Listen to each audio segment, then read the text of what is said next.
เฮลโลสบายดีทุกๆคนมาลินอยู่ที่ห้างไอเต็กมื้อนี้เป็นวันเสาร์เนาะก็เลยมาลินเป็นวันหยุดนั่นเองมาเบิ่งว่ามื้อนี้คนจะมาลินหลายบ่แล้วมันมีงานอย่างเดียวเฮาเข้าไปเบิ่งกันมื้อนี้พิงกี้เห็นว่ามันมีงานเนาะก็เลยมางานโดยเฉพาะเลยปกติพิงกี้ก็บ่ค่อยได้มาลินเนาะถ้ามีงานแท้ๆก็จึงได้มาใครที่บ่ฮู้ว่าห้างยูลาวเป็นจังไดอันนี้ก็คือห้างยูลาวบรรยากาศก็จะเป็นประมาณนี้เลย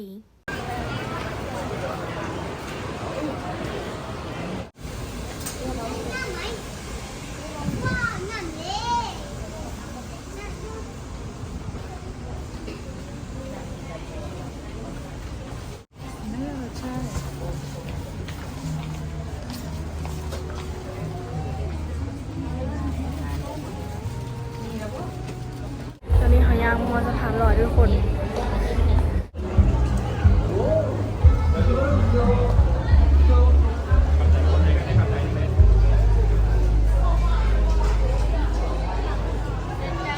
วันนี้ที่ตั้งใจว่าจะมาเบิ่งคอสเพลย์เนาะแต่ว่ามันมีงานอย่างสักอย่างนี่แหละที่ตึกใหม่เนาะเดี๋ยวเขาจะตึกเก้าเนาะแล้วเขาจะไปเบิ่งกันคืองานในตึกเก้าเขาจะจัดได้หลายมื้อแล้วแต่อันนี้นะน่าจะเป็นมื้อสุดท้ายที่บอกทุกคนว่าแน่ใจไปไหนเนาะคือมื้อนี้เป็นวันศุกร์วันอาทิตย์เนาะรถโคตรหลายเลย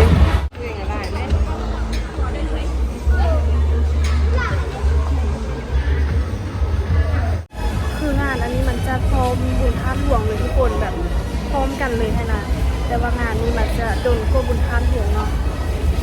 แล้วที่นี่ก็มีอาหารคล้ายคือบุญท่าหลวงเลยตั้งแต่ฝนบ่ค่อยขายเข้าบุญท่าหลวงนี่มีทั้งซุปมีทั้งอย่างเลยสุดขาว 35,000อาจารย์ในยุบทันกาแบบมีร้านอาหาร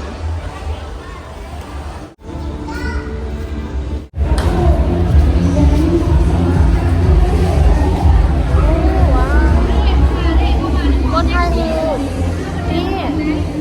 อย่างนี้ฟิวแบบคือยี่เถิงสวรรค์คือยี่เถิงฟ้านะเขาจะตกแต่งแบบนี้เนาะท่าหูได้นางแม่พี่นางดูอะไรคือแบบยี่เถิงฟ้านะคือคนคือนางฟ้านะเป็นนางไฮดับบี้เป็นนางฟ้า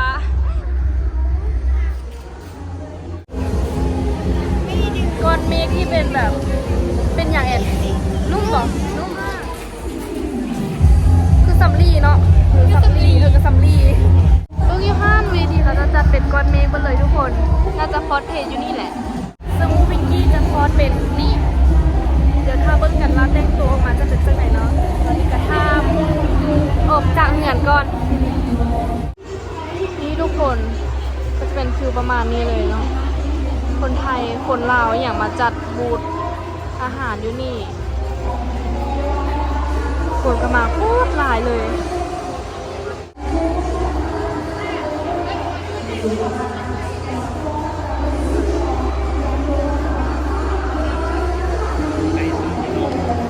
นี่มีเมียกระพุนหัวกระสุนพร้อมทุกคนนี่มาจากไทย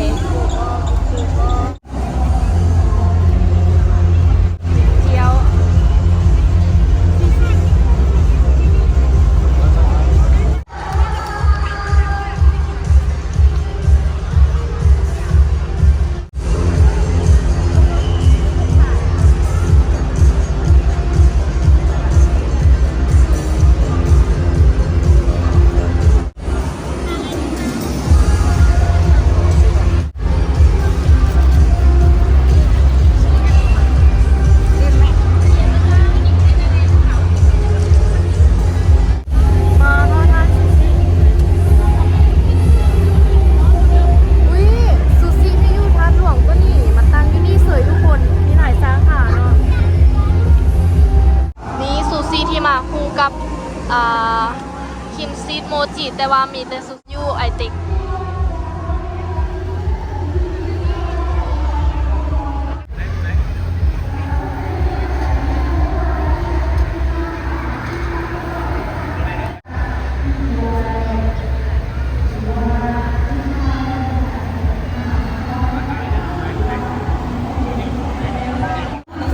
ำลงพระบางพอ40,000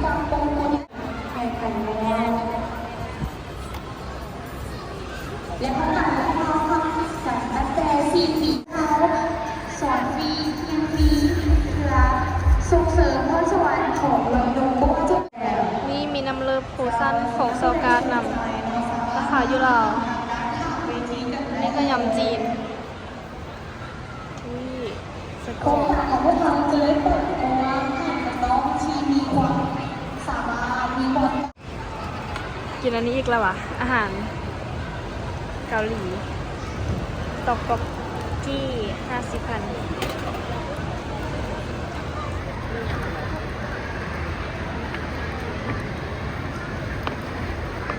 ปิ้งจีนก็แซ่บได้ไหมส่วนหลายกินแต่อันนั้นยำจีนอันนี้คือปิ้งจีนเนาะ เวทีได้เลยเด้อ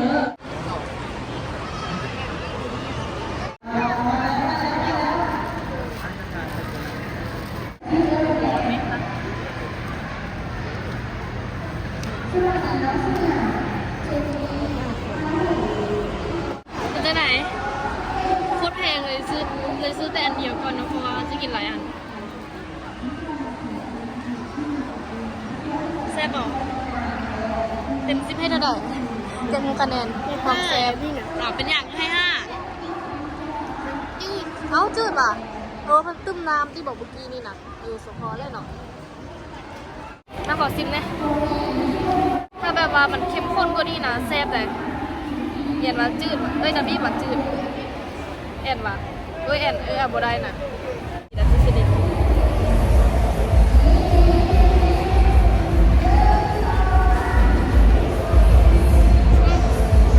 จืดอ่ะแต่มันแซ่บอยู่เนาะให้ประมาณ7แล้วกันไม่อย่างนี้เดียวนั่นวะอ้าวทานนี้เลยเขาจะใส่สีเนาะสีเขียวสีอย่าง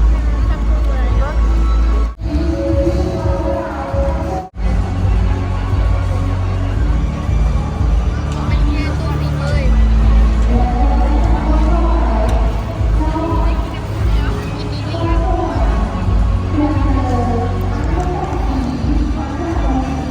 อยากเป็นทำไหนแพ้ด้วยเนาะกดยาใส่มือ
ลูกเคยเฮ็ดได้ขนมมัน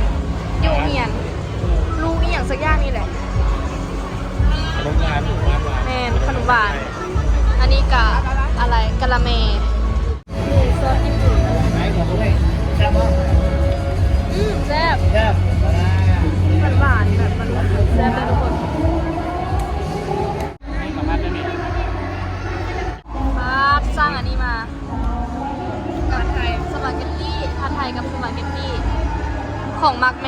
ไทย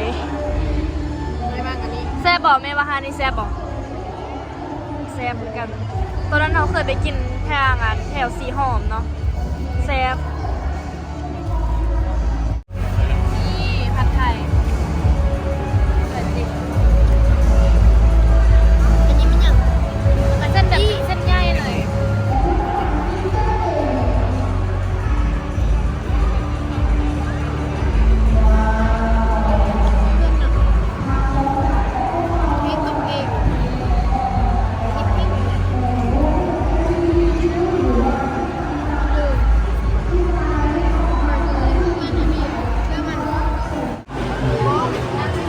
มาเจอหมู่แม่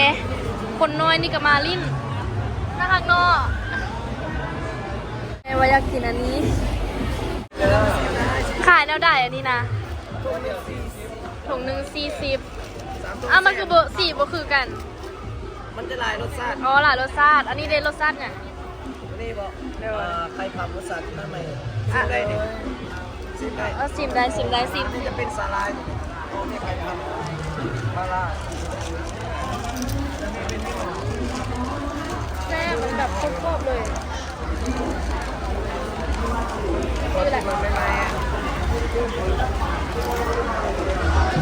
กินได้ทั้งวันเลยแบบโคตรแซ่บ ได้ เลย ชิมได้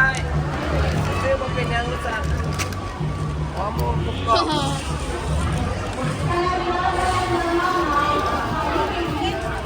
งานมือสานมาแม่ช่วยเด้อบ้านมือสานมาแม่ช่วย ถ้าเราที่ฝนตกในมือนี้ออกมาจากไอติมแล้วแบบแดดเปรี้ยงเลย อันนี้แดดประมาณ3 โมงทุกคนลูกมิงกี้บ่ได้แข่งแล้วเนาะแต่ว่าจะไปหาหมู่อยู่บิ๊กซีกำลังแต่งหน้าอยู่บุ้งว่าแต่งหน้ามาลิ้นหรือสิมาแข่งอีกกับบุ้งน่าจะแข่งบ่ทันแล้วเพราะว่าตอนนี้3 โมงแล้วดิเพราะว่าหมู่พี่กี้บอกว่าเขาจะแข่ง3 โมงร้อนโอ้ยจะแมนเนาะ2 เดียวนี้เนาะ กินอย่างเด้เอาโบตอบจากอีหยังบูเลยเนาะซื้อยากแค่ดิชื่อซื้อบ่ได้ลืมตู้เอามาบิ๊กซีกันต่อนี่อันนี้คือบอนจอดรถซัมใต้ดินที่บิ๊กซีชายคือไทยอยู่ได้เบิดประเด็นมา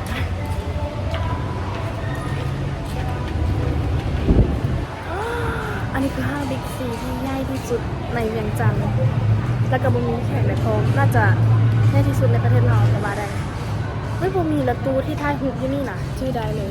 เดี๋ยวเขาจะเอาออกเลยเนาะขึ้นบันไดเลื่อน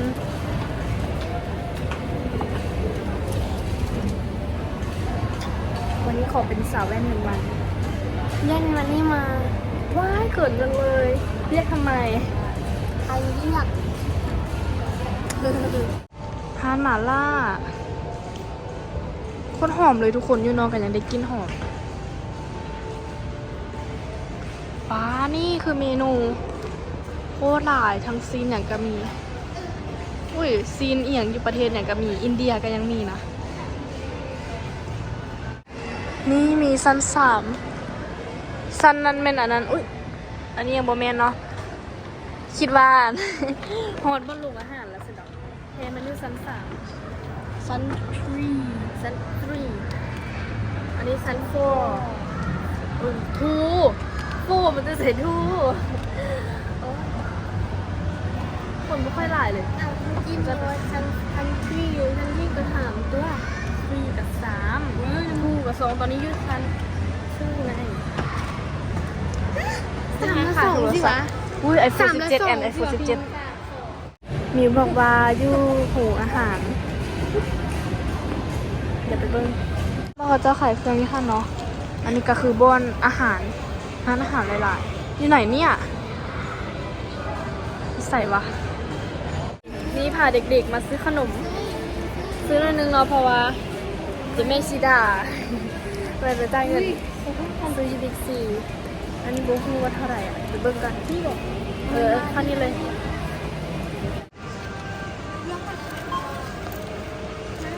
ฮะคุณว่าอย่างไรโมมีโอ้14ถึงแล้วกลัวจะเห็นซอกแต่ดนให้ใส่วีก่อนเนาะเดี๋ยวค่อยให้ไปมัน แต่ละคนเป็นนี้นะอันนั้นก็น่าจะอหย่างก็หัวเสียขาวๆนะโกโจโกโจโอเคมันโกโจอันนี้กับหูแหละเสียดายเกิบหักบ่ได้แข่งซ้ำต้นหักเจดาทุกคนเป็นไง ไอมีก้า ซื้ออย่างเกาะตัวละครนี่นะซื้ออย่างเกาะ ชื่อว่าไอ มึงเอาเสื้อออกดูอยากเห็นนะนี่เสียดายเกือบบ่ได้เนาะที่จริงก็ได้ไปแข่งแล้ว อันนี้ซาวสุด200,000สุดท้ายคอร์ดลิ่นบ่ได้คอร์ดแข่ง น้อยมากเมลสิได้กลับแล้วเด้อบ๊ายบายบายเจอกันโรงเรียน มาคิดดู โอ้เสื้อแบบ